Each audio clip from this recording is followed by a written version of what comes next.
अभी हमारे पटना में देखिए चल कर आए हैं, मोतिहारी से चल कर आए हैं। आप इनको वकील कह सकते हैं, आप इनको पत्रकार कह सकते हैं, लेकिन मुझे तो लगता है कि सबसे अच्छे इंसान है पहले तो हमारे साथ एसके पंकज सर हैं, जिनसे बहुत समय से मैं मिलना चाहती थी और एक सपना था कि उनके ऑफिस में जाके जो हमारे एक चैनल का एक छोटा सा मोमेंटो है वो मैं दूँ इनको।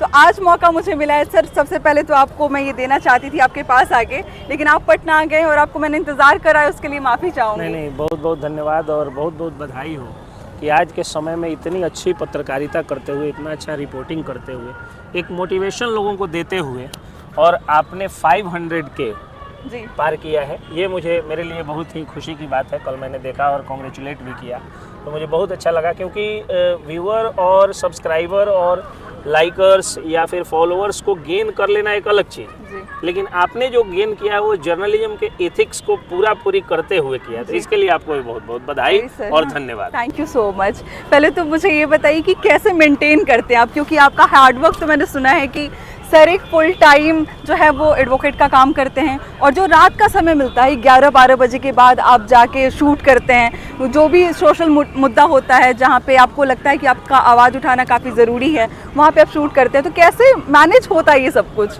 नहीं, देखिए, हर आदमी के जीवन में बहुत सारा समय भगवान ने दिया हुआ है जी। मैं आज तक कभी भी किसी चाय के दुकान पे नहीं रुका, आज तक कभी पान के दुकान पे नहीं, इसलिए मैंने बोला, और सर ने चाय की दुकान पे पॉज नहीं लिया, यहाँ पे हम लोग आगे खड़े हैं वीडियो बनाने के लिए। नहीं, तो मैं कभी आज तक जो है किसी के द्वार दरवाजे, कहीं भी कोई भी मीटिंग होती है, वो एक चीज़ मैं आपके चैनल के माध्यम से कहना चाहता हूँ कि जिस तरह गोरों से मुक्ति मिल गई, और कमोवेश चोरों से भी मुक्ति मिल गई, क्योंकि चोरी होती है लेकिन सजा भी उसके लिए मुकर्रर है, उसी तरह समाज को चुगलखोरों से भी मुक्ति दिलाने की ज़रूरत है। तो मैं कभी किसी चुगलखोर के पास या कोई भी नहीं जाता हूँ। एक्स्ट्रा कोई बात नहीं, एक्स्ट्रा कोई काम नहीं, बस एडवोकेसी मेरा पैशन है, मेरा प्रोफेशन है, मेरे लिए पूजा है, मेरे लिए धर्म है। उस धर्म को मैं निभाता हूँ, और रात को 10 बजे के बाद में, चूँकि कम सोता हूँ, कम खाता हूँ, तो रात को 10 बजे के बाद में मैं क्या करता हूँ कि रिपोर्टिंग के लिए भी कुछ वीडियोस बना देता हूँ। सर, मज़ा किस चीज़ में आता है? मैं ये जानना चाहूँगी कि जब आप पत्रकारिता करते हैं, मुझे तो लगता है प्रोफेशनल कोई रिपोर्टर आके ऑन स्क्रीन बोल रहा है किसी मुद्दे पे, तो क्या लगता है जब आप उस लुक में आते हैं, या फिर लगता है कि मैं ग्रीन स्क्रीन के सामने खड़ा हूँ, तो लगता है कि नहीं अब रिपोर्टरी जो है वो सबसे ज़्यादा पसंद आ रही है? मैं एक मूलतः एक एडवोकेट ही जी, और एडवोकेसी मैंने कहा कि ये मेरा धर्म है, क्योंकि एज एन एडवोकेट जितना मैं मदद कर पाता हूँ समाज की, मतलब एक गरीब लोग आते हैं जिनका फ्री में केस लड़ देना, या अपने पॉकेट से भी कभी कभी कागज़ पत्तर का पैसा भी दे देना, डॉक्यूमेंट्स वगैरह खरीद देना, टिकट तक खरीद देना, फिर जो है उनको साथ में ले आकर के घर पे साथ में बिठा करके खिलाना, तो लगता है कि सर आप बोल रहे हैं, लेकिन लोगों को यकीन नहीं होगा, क्योंकि वकील का जो पेशा होता है, लोग तो ये समझते हैं कि घर बिक जाता है जब वकील के चक्कर में लोग पड़ते हैं, और आप कह रहे हैं कि आप उनको बैठा के खिलाते हैं, उनके टिकट को कटाते हैं। ऐसा मैं कई बार वीडियोस भी डाल दिए, क्योंकि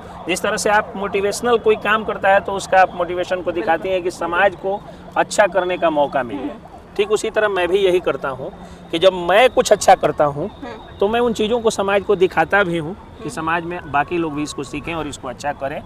और मेरे से पहले भी मैं चंपारण से आता हूँ, वकील लोग जो है शुरू से, महात्मा गांधी वकील थे, खुद महात्मा गांधी भी वकील थे, तो वकील लोग ऐसा नहीं, समाज के लिए लड़ने का काम हमेशा से वकीलों ने किया जी। लेकिन और हर सेक्टर आप उस परिवार से भी आते हैं जहाँ तक मुझे पता है, क्रांतिकारी वो है खून में कहीं ना कहीं। वकील लोग शुरू से अच्छा काम किए हैं, और शुरू से समाज के लिए, धर्म के लिए, देश के लिए, या सोसाइटी के गरीबों के लिए हमेशा वकील लोग खड़े रहे। लेकिन ये जहाँ तक बात आई कि हाँ कोर्ट कचहरी में जाने के बाद जो है वो खर्च ज़्यादा हो जाता है, या मेडिकल के सेक्टर में भी जाने से ज़्यादा खर्च होता है, तो उसके लिए हम लोग खुद ही जिम्मेदार हैं, हम लोग खुद ही अमीरों की इज्जत करते हैं। तो हम तो खुद मोटिवेट करते हैं अगले को कि आप कुछ भी करके पैसा कमाइए, ताकि आपकी समाज में इज्जत बढ़े।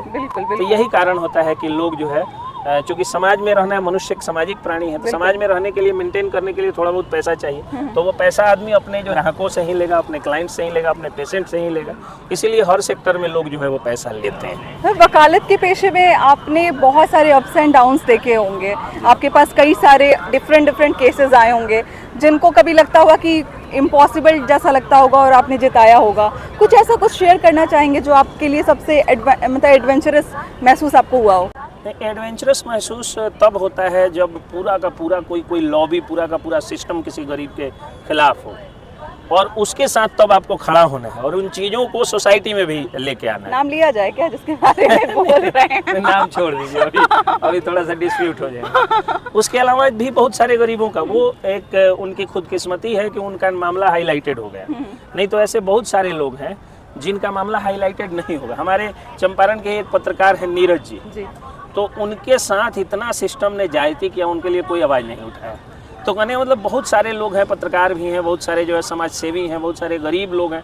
हमारे यहाँ के हरसिद्धि के जो है एक है विपिन अग्रवाल जी, वो आरटीआई कार्यकर्ता थे और समाज की जमीन, सरकारी जमीन को बचाने की लड़ाई लड़े और गोली खा गए। उसके बाद उनकी विधवा पत्नी नस काट लेती है, प्रशासन ढंग से सुध नहीं लेता है।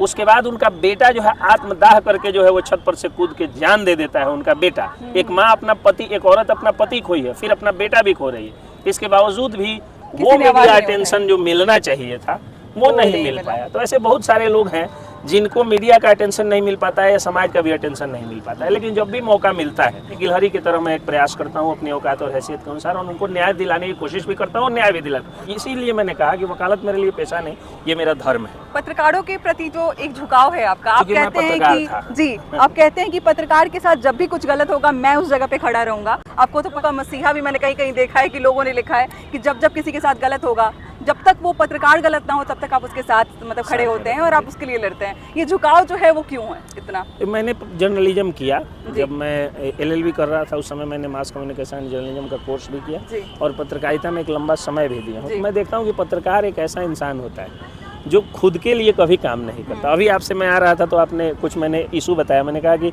वो वायरल नहीं होगा लेकिन न्यूज़ बड़ा होगा।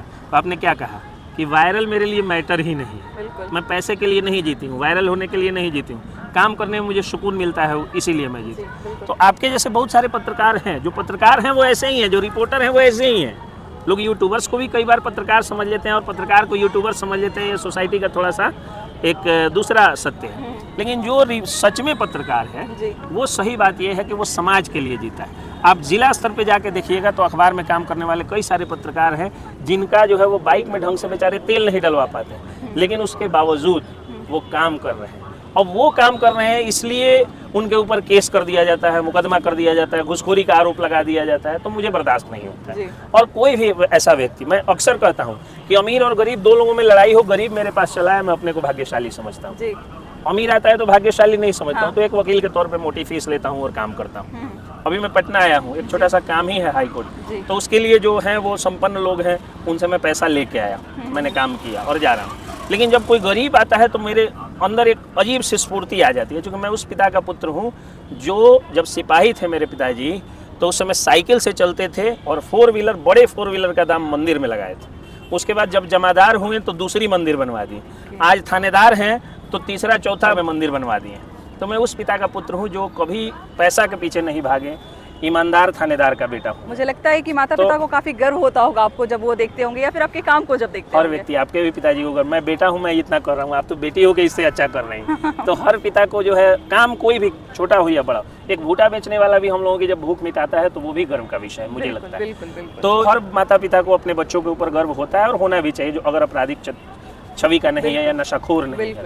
इसीलिए मैं अक्सर जो है वो गरीबों के साथ खड़ा रहता हूँ। और एक अतिशयोक्ति आपके जैसे जो रिपोर्टर हैं वो लोग कर देते हैं कि गरीबों का मसीहा कह देते हैं, जो खुद गरीब है उसको गरीबों का मसीहा कह देते हैं आप लोग। जो आज के समय में सर ह्यूमैनिटी मर रही है ना, और उस समय में अगर कोई खड़ा होकर कह रहा है कि नहीं आपके साथ कुछ गलत होता है और इतना बड़ा स्टेटमेंट देता है कि अगर आप गरीब हैं और आप कहीं फंसते हैं तो आप मेरे पास आइए, मैं अपने आप को भाग्यशाली समझूंगा। तो आप समझ रहे हैं कितनी बड़ी बात है ये। बहुत कम ऐसे लोग हैं। मुझे तो लगता है कि आपसे मेरी मुलाकात आपसे पहली बार हो रही है और फिजिकली पहली बार मैं मिल रही हूँ, बाकी बातचीत बहुत बार हुई। लेकिन सर इसके बीच में जिस तरीके से आपने मुझे कोऑपरेट किया, बहुत कम लोग इस समाज में हैं जो किसी के काम को इतना अप्रिशिएट करते हैं। सर जिस तरीके से फर्स्ट डे से लेकर अब तक मुझे अप्रिशिएट करते आए हैं, बहुत कम लोग मुझे इस प्रोफेशन में मिले हैं जो खड़े होकर बोले कि नहीं अंजलि तुम अच्छा कर रही हो, तुम आगे कुछ बहुत बड़ा नाम करोगी। तो जब ये सोर्स ऑफ मोटिवेशन हो जाता है हमारे लिए कि आपके जैसे लोग जब हमारे बारे में कुछ कहते हैं या फिर हमारे काम को पसंद करते हैं, गर्व महसूस होता है। सर थैंक यू उस चीज़ के लिए। आपको भी बहुत बहुत धन्यवाद कि आप मेरी बातों को इतना कद्र करते हुए और आप मोटिवेटेड होती है। जो दुनिया को मोटिवेशन दे रही है वो अगर मुझसे मोटिवेट हो रही है तो मेरे लिए भी। सर लास्ट मैसेज जो लोग आपको देख रहे हैं, जिनको कहीं ना कहीं थाने से, पुलिस से वकीलों से काफ़ी ज़्यादा डर लगता है, वो कोर्ट से काफ़ी डर लगता है जो काले रंग का पहन के घूमते हैं। ऐसा लगता है कि अगर उनके दरवाजे पे पहुंच जाते हैं तो मेरा सारा कुछ बिक जाएगा। हमारे पूर्वजों ने जितना कुछ बचाया संजोया होगा, वो मैंने देखा भी है कि वकीलों के चक्कर में लोगों का बिक जाता है। उनको आपकी तरफ से क्या मैसेज होगा? नहीं, सच्चाई बात यह है कि वकील जो होते हैं वो आपके सच्चे मित्र होते हैं। करण के बाद वकील ही एक ऐसा दोस्त होता है जो आपको गलत जान के भी आपके साथ खड़ा होता है। सही बात। बाकी लोग नहीं खड़े होते हैं। अगर आपको गलत जान जाए तो दुनिया आपसे थोड़ा सा दूरी बना लेती है। बिल्कुल, हाँ। और गरीबों का सहारा वकील ही होते हैं। जो अमीर व्यक्ति होगा वो कंप्लेंट फाइल नहीं करता है, डायरेक्ट FIR थाने में घूस दे के करा लेता है। जो अमीर व्यक्ति होता है वो एंटीसिपेटरी बेल फाइल नहीं करता है, डायरेक्ट जो है DSP को पैसा दे के केस ट्रू या फॉल्स करा लेता है। थोड़ा ज़्यादा पैसा है तो SP साहब से रिपोर्ट टू जो है वो करा लेता है। पूरा का पूरा सिस्टम खरीद लेता है। इसलिए एक वकील जो होता है वो गरीबों का दोस्त होता है। और आपके जैसे रिपोर्टर्स और आपके जैसे जो पत्रकार लोग होते हैं वो भी गरीबों के साथ खड़े होते हैं। अंधों को अगर कोई दिखाता है तो वो आप दिखाती हैं, अगर बेजुबान पशुओं को कोई दिखाता है तो आप दिखाती हैं। बेजुबान पशुओं को, अंधों को, लंगड़ों को और गरीबों को अगर अच्छा करते हुए कोई दिखाता है तो वो रिपोर्टर अंजलि दिखाती हैं और आपके जैसे पत्रकार लोग ये दिखाते हैं। आप लोग जिस क्षेत्र में रहें ईमानदारी से काम करें, बिहार को बढ़ाने के लिए और बिहार को विकसित बनाने के लिए हर जगह काम करें। आप सबका योगदान बिहार के विकास के लिए बहुत महत्वपूर्ण होगा। बहुत बहुत शुक्रिया, थैंक यू सो मच।